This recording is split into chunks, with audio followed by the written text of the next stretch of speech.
guys, welcome to Dave Baker's Family Kitchen. My name's Dave Baker, the host of this wonderful cooking show. Today we are going to be teaching you how to make coca e pepe. It is an Italian dish that the shepherds used to make on their months-long journeys when they were away from home. Really, really simple to make, and we're going to teach you how to make that today.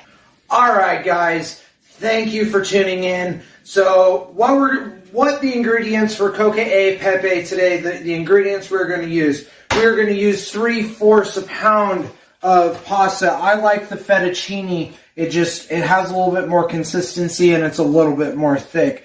We're going to be using 1/4 cup of vegetable oil. We're going to be using 1 tablespoon of pepper, 1 1/4 cup of Parmesan cheese or Italian cheese, and then 1 cup of Parmesan finely grated Parmesan cheese. Alright guys, so what we're going to be doing here is we're going to be taking our fettuccine noodles, 3/4 of that pound that you have bought. You are going to break it in half just so it's a little bit easier, and we're going to get it in there. Again, as I explained in my last video, do not put oil in it because it's going to, and I'll explain that later on, but we don't want to put oil with the water. Alright folks, so what we're going to do is we are going to set some of that Parmesan cheese aside and some of that pepper aside. That is going to be used for later in the dish. But what we're going to do is we're going to take that 1 cup of Parmesan cheese and put it in a bowl, and then as well as that Italian cheese and as well as that pepper, and then we are going to mash it up, get it going here a little bit like this. And then what we're going to do is you're going to take just a little bit of cold water, not much. I think I over poured just a little bit on that water. This is to kind of get the cheese all being able to get melted on together once it goes into the bowl. And we're going to go ahead and toss that like this so you get that cheeses mixed up along with that pepper and that water. And done. Alright guys, so now that our noodles are done and to the temperature we want them, you want them a little bit crunchy, and that is called al dente. I did explain that in the last show that I had. It's to where they're still a little bit crunchy. So what we're going to do, I absolutely will tell you, do not drain your pasta water. Grab something like a pair of tongs or some noodle, like the noodle catcher thing. And what we're going to do is we're going to take the pasta out of the water and we are going to put it in that bowl of mixed cheese and pepper, and then we're going to go ahead and toss that all around like this so we can get it good and coating. So as you can see, the cheese is starting to melt a little bit, and that is exactly what you want. We're going to add a little bit more of that pasta in there. And what you're going to do after that is you are going to take your measuring cup, and this is why I recommend keeping the pasta water. You're going to take some of it just so it can cook a little bit more and melt that cheese. So dump a little bit more of that in there. What we're going to do is we're going to continue. As you can see, the cheese is melting. And we are going to get that cheese good and go. As you can see, it is melting in there, so we're going to scrape it off the tongs.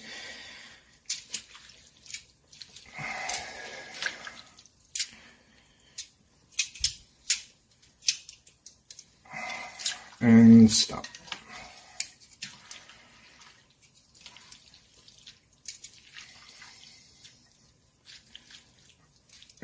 And we are... Alright guys, so what we're going to do is we're going to take some of that Parmesan cheese we set aside, and we're going to lightly coat the bottom of each plate like so. And then we're going to do that same thing with the pepper. Just a little bit on the bottom of the plate. And then we are going to take the pasta and we're going to get it down there. If you have clumps of cheese, that's totally fine. It actually makes it a little bit easier to eat. And then we're going to do this. We're going to get that all set up there. And then what we're going to do is we're going to take a little bit of the vegetable oil, just a little bit on top. And then the final is what we're going to do here is we're going to take a little bit of that leftover pepper and we're going to sprinkle it on top, as well as that Parmesan cheese. Quick, easy, and if you want to, it's a perfect meal for the family. All right, guys, so here's the final product here. So this is what you call coque e pepe. Every version is going to come out different, but what we're going to do is we're going to go ahead and do a taste test here. As you can see, it's definitely sticking just a little bit, but that's to be expected. Bastard.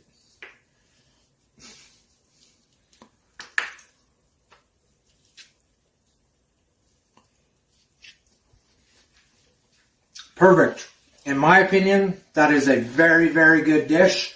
Just to throw in some fun facts about, the history of pasta, since right now we are on a pasta phase of this show.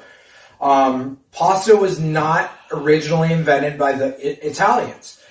It was originally discovered over 4,000 years ago in China. And they were the first ones. There is evidence out there that China was the first ones to have pasta because they did not have the grains that other countries had. So yeah, so there's a little fun fact for the day, and I hope to see you guys next week on Dave Baker's Family Kitchen. Thanks for joining me.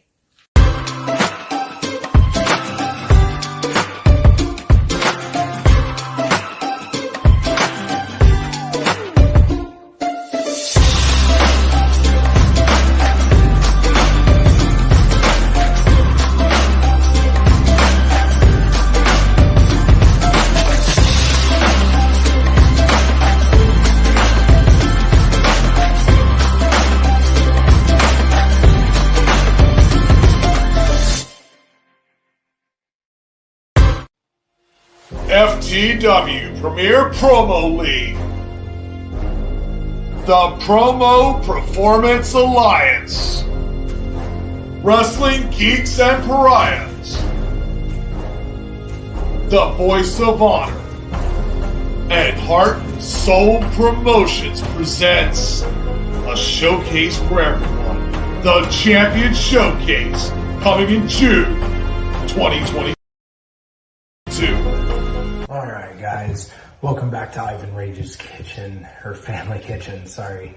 So today we're going to be focusing on two Italian dishes. One is an appetizer and it's called bruschetta, and then the second is your classic fettuccine alfredo. Alright, so what we have today with bruschetta, what we're going to do is you're going to need Parmesan cheese. You're going to need about 1.5 cups of that. You're going to need basil, probably 1/2 cup, and then diced tomatoes, you're looking at about 2 cups of that. Salt, pepper, oil, olive oil is probably the best. You're probably going to need 2 to 3 teaspoons, or 2 tablespoons of that. And then you also have your chopped garlic, and you're probably going to need about 2 to 3 teaspoons of that. So what we're going to do here is we are going to take our mixing bowl, and we are going to take our 2 cups of tomatoes, throw them in there, throw the basil in there as well as the Parmesan cheese, and then we are also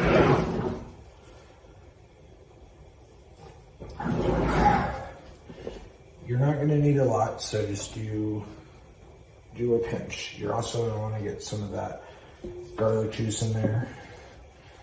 All right, and then you are going to need 2 seasoned to taste, probably about a pinch or 2 of salt and pepper. Then mix the salt and pepper, but you don't have to use it. It is optional. And then your olive oil.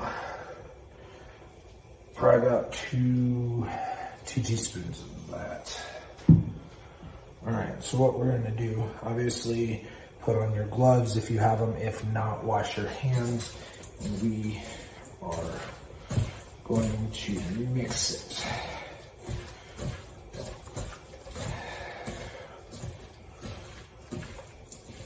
All right. So you can definitely add the bruschetta. You can add a little bit more Parmesan cheese to it.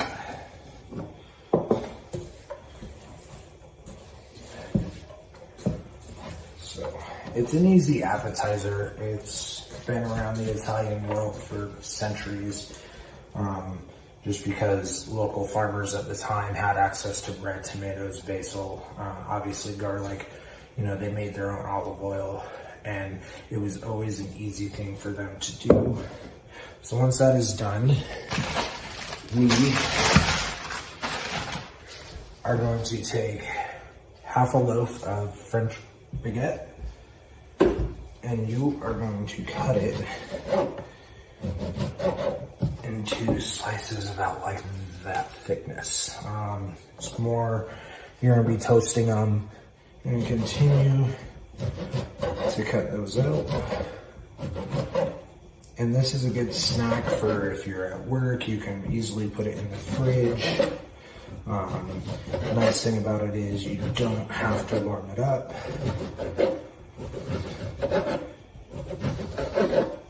So,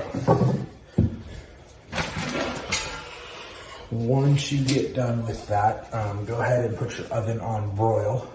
And what you're going to do is you're going to take your baking pan, and you are just going to line the tray with the bread pieces.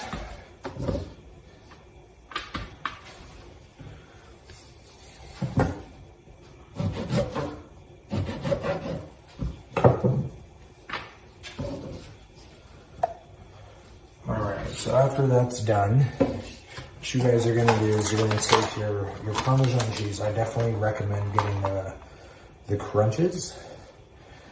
You are just going to top the tops of the bread with just a little bit of Parmesan cheese, because it's going to end up melting.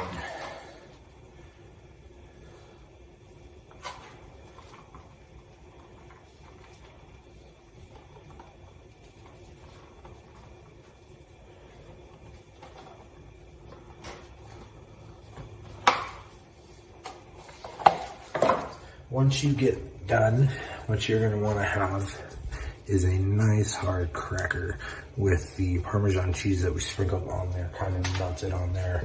And then what you're going to do next is you're going to take your bruschetta mix and you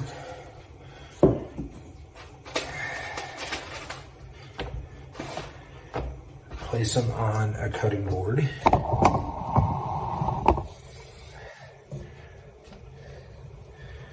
You are going to top the mix we made.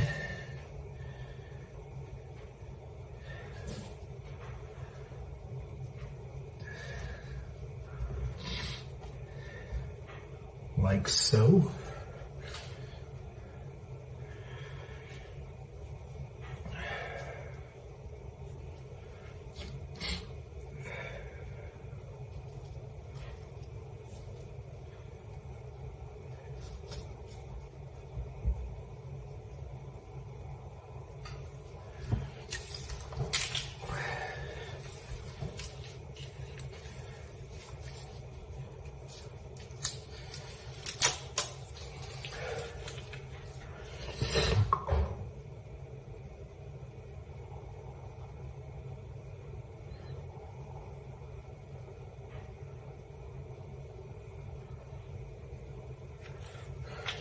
You're gonna dabble some balsamic vinaigrette, just a tad, not too much, right over top of the cracker. And let's give the bruschetta a taste.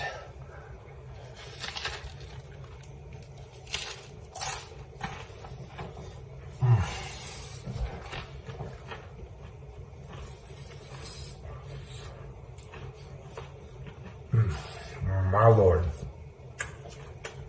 Easy, quick, and simple. So, yes, perfect for parties, perfect for birthday parties, whatever you want to do. So good. So, all right, and then next we will be going to the fettuccine Alfredo.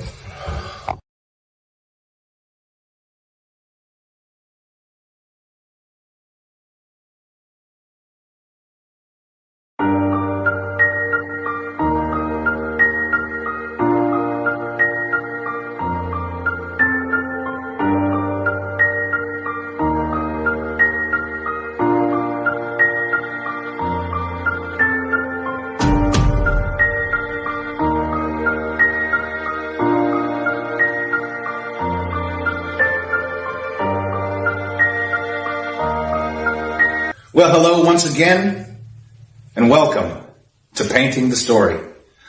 I think today I want to tell the tale of the Arboreans and their trees, and specifically one Arborean named Saganas Miltaro and his quest to leave the trees. So come with me, and let's paint the story. Alrighty, folks, I'm going to start off with the sky. I think today we want to have a bright sky. I'm feeling in a bright mood. So let's do a little bright, sunny sky. And let's tell the story of the Arboreans. Now, the Arboreans, I don't know what you would call them exactly. Tree people? The tree folk, druid, nymph. It's probably all kind of relative. They call themselves the Arboreans. And they live in relative symbiotic harmony with nature. All right, I like that.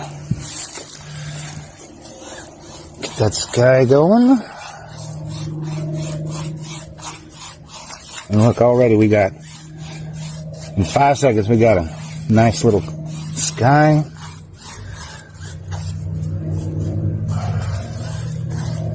So far in our journeys in Arcona, we've visited the kingdom of Idgath and learned of Rookard, king of the Idgathians.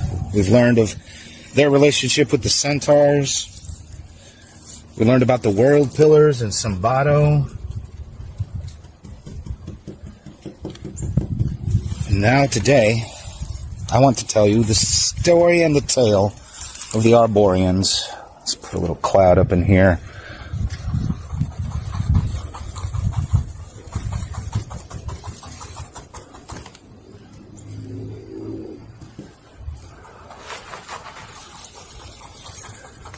Alright, maybe a touch, just a touch under that.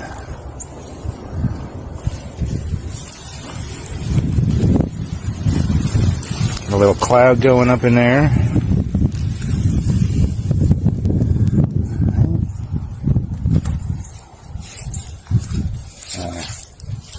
Clean the brush, my favorite part of the whole process. The Arboreans are a green-skinned people.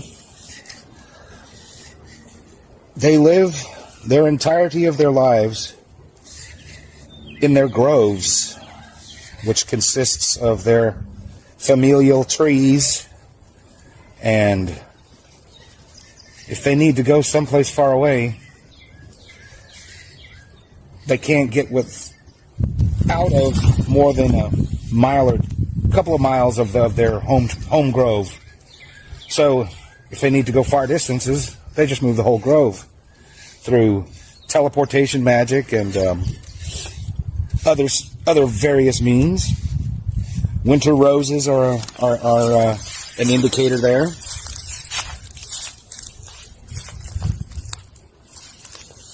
But the Arboreans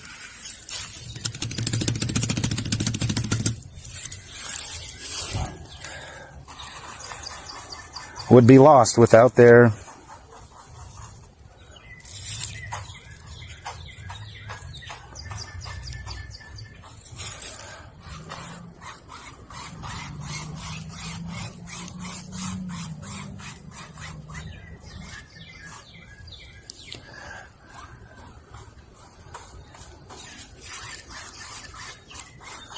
all right.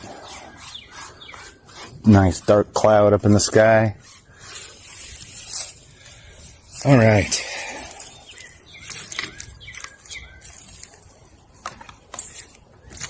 I think next we'll go with my favorite, the mountains. I love making mountains.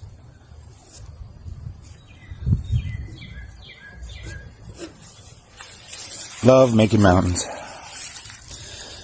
These are a different range than the Urgel Mountains. And there we go. Just like that. Mountain. These mountains are known by many names and by no name. The Arboreans just call them the mountains. The Edgathians call it the Blue Ridge. Me, I just call them mountains.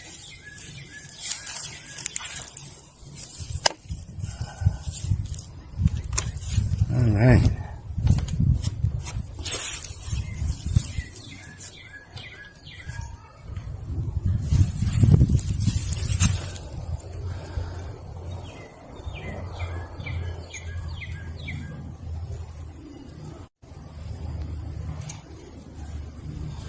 All right.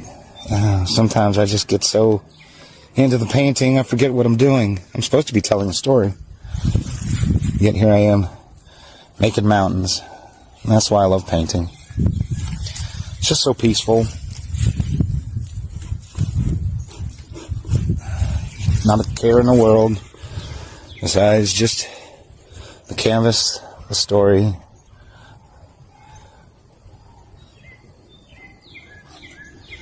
And the paints. But we were going to get back to the Arboreans. The Arboreans live in what's called sakara trees.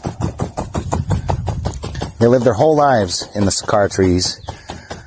And they get everything they could ever possibly need from the sakura trees.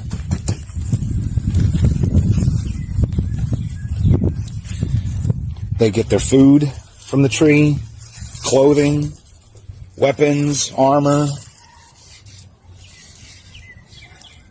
Even the very clothing they wear is made from the leaves of the sakura tree. And you'd think that, you know, clothing made out of leaves would be crude or coarse, but no. The leaves they use are the new leaves that bud at the very top of the trees. And, you know, we're talking trees the size of redwoods and twice as large.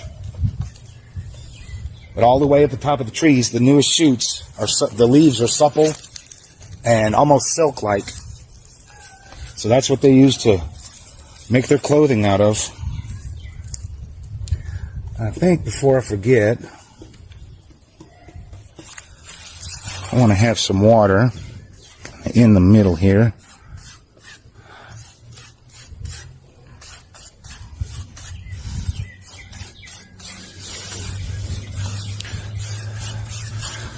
Alright, not the entirety of it, but a little bit of it. Blend that out. Alright. Now, I need some color. Some vibrant.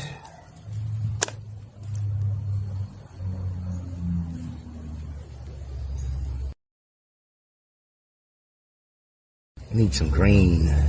Yes, yes, yes, yes. We're gonna have ourselves a big old row of trees.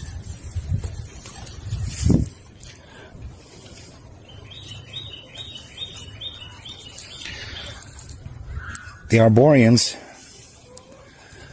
are a vastly magical people. And there are several legends about their conception and birth, if you will. Some say that they grow out of the trees and just appear one day. Others say that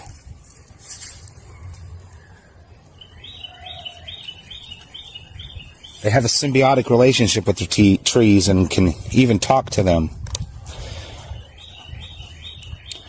I like to believe, however, that the trees and the Arboreans are really just one.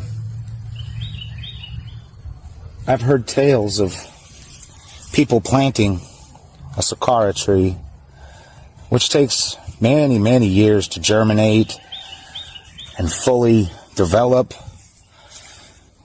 turn into a seedling, then a sapling. Then you got to transplant it in the right kind of soil. It's just a very long process. It's not easy for someone who's not an Arborean. But I like to believe that once a tree has reached maturity, it then just subconsciously sprouts sentientness, or whatever you want to call it. It's suddenly aware. And from that thought is what's born the physical form known as the Arboreans, who's then it's then their journey to bring the next tree, to plant the next tree, and thus usher in the next generation of Arboreans. And it's kind of a beautiful symbiotic relationship. But there's one individual from the Arborean race who's kind of infamous, and it was his desire to be able to leave the trees. He wanted to see the wider world without having to take everything, including the dirt beneath him, with him. So he was constantly testing the barriers of the limits of his relationship with the tree, and was always trying to get his own sense of worth and belonging and individuality. For some reason, he just defied the very nature of what it meant to be Arborean. And his family and friends gave him all kinds of grief about it. And finally, one day, he just cut a deal with the devil, if you would say. I'm going to have some at the base here. Just kind of a roll of yellow, big yellow bushes.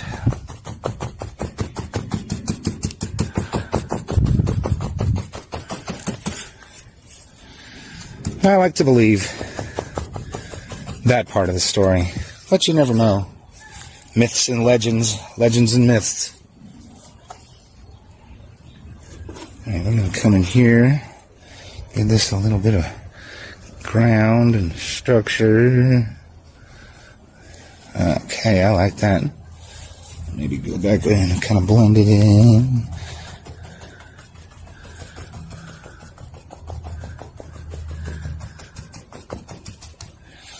All right.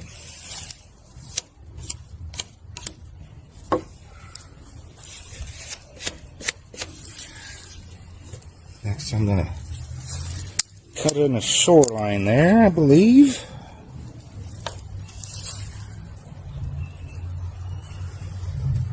There's one legend I have heard that might explain the Arboreans or any of the races that people the lands of our Arcona. But I like to believe the creation story of the Scream.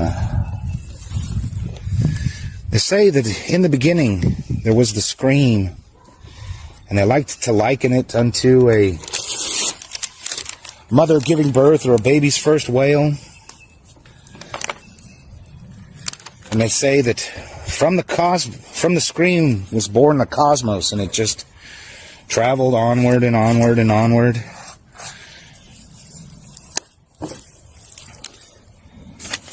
And it went out into just infinity and forever.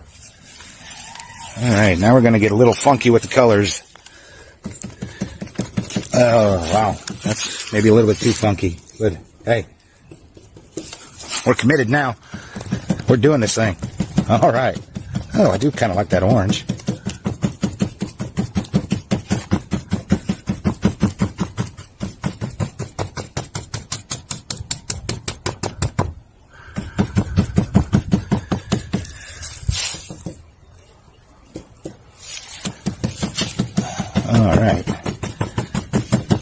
Foreground, give us a platform to build off of,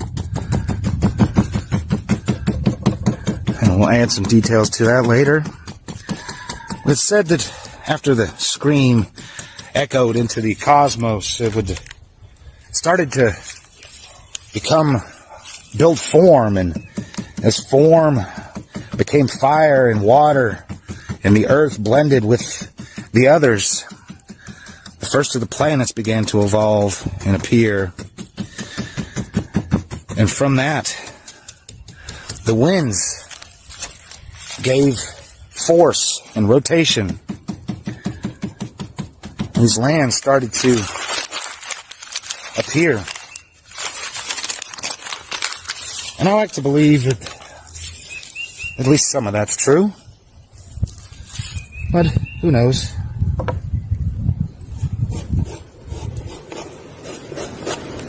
All right.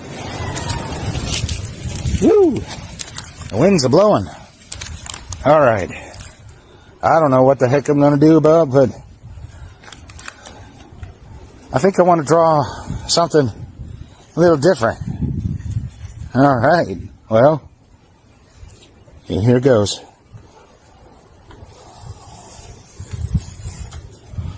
Right there in the center, we got ourselves a mighty sakura tree. All right. We're committed to it now.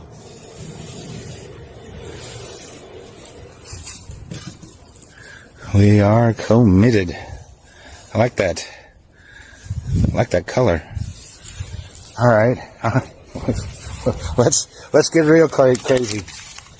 Let's get real crazy here. All right. I think from here, I'm going to have a limb. Maybe one right here. Maybe another one right here that goes up and to there. Okay. Well, we're in it now, boys.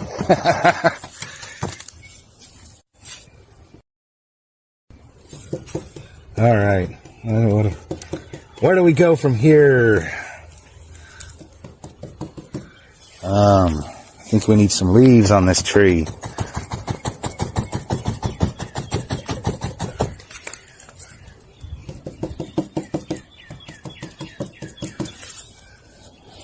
Maybe some right in here. Ooh, let's be bold. Let's add a blue. Oh, I like that. Let's add a little bit of blue to it. Yes. All right. Some white to it. Ooh. There's just some spackles and spickles. Okay. Ooh. You ever stop and think, what the heck have I done? Well, here we are. Alright, I need to blend that in. Maybe a bit. There we go. Just light. Break up some of that scarletry. I think we need a little bit here at the top.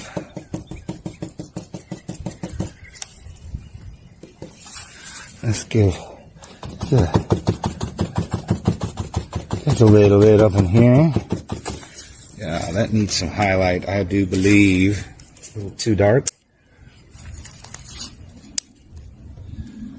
But that's different.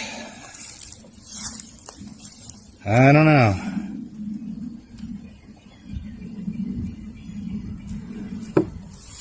Alright, let's try something here.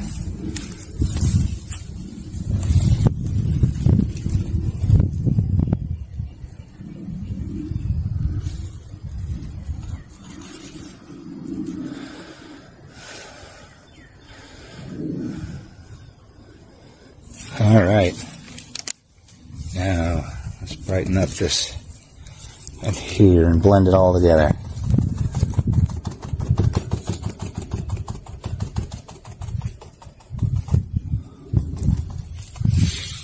Okay, now we're into it. The Arboreans. Anyway, back to one Mr. Saganis, the young Arborean who wanted to test the limits of his own identity. So he kept traveling farther and farther away for longer and more prolonged periods of time, trying to test the limits.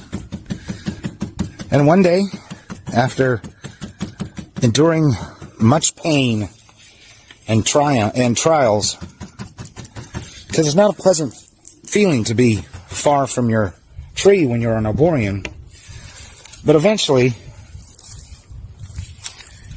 he broke away and discovered that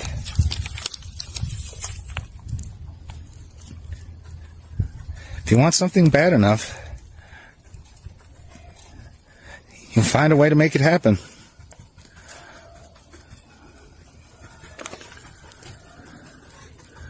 Get a little chaos to this here.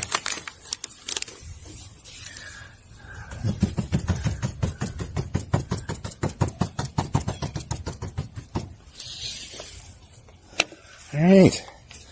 Well, the Arborean who didn't want to be a tree, so he set off into the world to find his way, and they called him Saganis. He eventually calmed in his later years, but he would become to be known as one of the most powerful magic users in existence. There's some just various things up in here, just some pokes and prods. And we're going to go in here and we're going to make some sticks and twigs.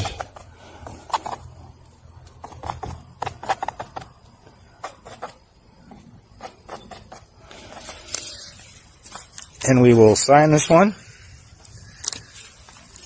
I certainly hope you've enjoyed this as much as I have. But until next time, I am your humble storyteller. And this has been painting the story.